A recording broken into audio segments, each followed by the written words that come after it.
Elon Musk. What is that? No, the one of Twitter. Elon Musk. I must educate Elon Musk. Why must I educate Elon Musk? He looks like an illiterate. The only thing that protects him is his white skin. Elon Musk took to X, formerly Twitter, on Sunday to post a bold and controversial statement demanding immediate sanctions for Malema and the declaration of him as an international criminal. The post ignited a firestorm of reactions, with economic freedom fighters, EFF, leader Julius Malema delivering a scathing response that has left many stunned. Malema did not hold back, firing back at Musk with a blistering retort on his X account. He labelled Musk a typical spoiled brat and a direct beneficiary of apartheid whiteness. His response was as sharp as it was defiant. "I know black people look the same to you, typical racist. Look closer and you will realise those are two different people. America is exposing us to its stupidity. I don't care about your sanctions. I will never stop fighting for black people to be equal to white people. And if that makes me an international criminal, I am proud to be one."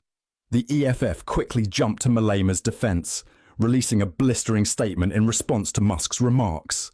The party dismissed Musk's call for sanctions as part of a broader pattern of hysteria in the United States, and accused him of meddling in global politics despite being nothing more than a businessman. Musk, the owner of X, Tesla, SpaceX and Starlink, has been described by the EFF as a global billionaire maniac who believes he has the right to dictate the political affairs of sovereign nations. The party accused him of using his grotesque wealth to push a capitalist agenda and undermine African leadership. In their statement, the EFF condemned the characterization of Malema as genocidal, calling it a deliberate distortion meant to discredit his fight against Western imperialism.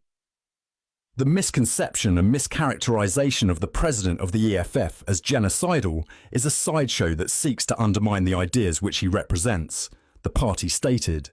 The EFF further accused Musk of being part of a global capitalist network that seeks to silence voices advocating for economic liberation in Africa. The party made it clear that it would not be intimidated by Musk or his allies, particularly right-wing groups in South Africa. In a direct rebuke, the EFF did not mince words. The party told Musk and his supporters to collectively go to hell and reiterated its stance on radical economic transformation, particularly land expropriation without compensation. The EFF also issued a stern warning regarding Musk's business interests in South Africa. The party vowed that Musk's Starlink would never operate in the country unless it complied with local laws requiring at least 30% local ownership. The EFF denounced Musk's alleged interference in South African affairs, labelling him an imperialist seeking to destabilise the country's economic and political sovereignty.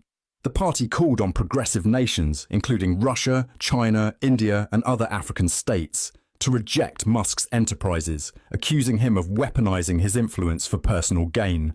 Elon Musk has captured the presidency of the USA and has weaponized his office as an instrument to pursue his business interests globally, the statement declared, urging nations to push back against Musk's nefarious influence.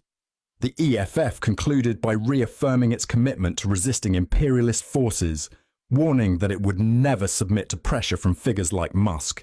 The EFF will not be cowed into submission, retreat, nor capitulation from its principled and unwavering commitment to confront imperialism and its surrogates like Elon Musk anywhere and everywhere it raises its ugly head, the statement read. Musk's comments come amid heightened tensions between South Africa and the United States, particularly following remarks by former US President Donald Trump. On February the 3rd, Trump threatened to cut funding to South Africa, citing concerns over land expropriation policies. He alleged, without evidence, that the South African government was illegally confiscating land from certain groups, calling it a massive human rights violation. South Africa is confiscating land and treating certain classes of people very badly. It is a bad situation that the radical left media doesn't want to so much as mention. A massive human rights violation, at a minimum, is happening for all to see, Trump posted on Truth Social. He went further, declaring, "The United States won't stand for it, we will act." Also, I will be cutting off all future funding to South Africa until a full investigation of this situation has been completed.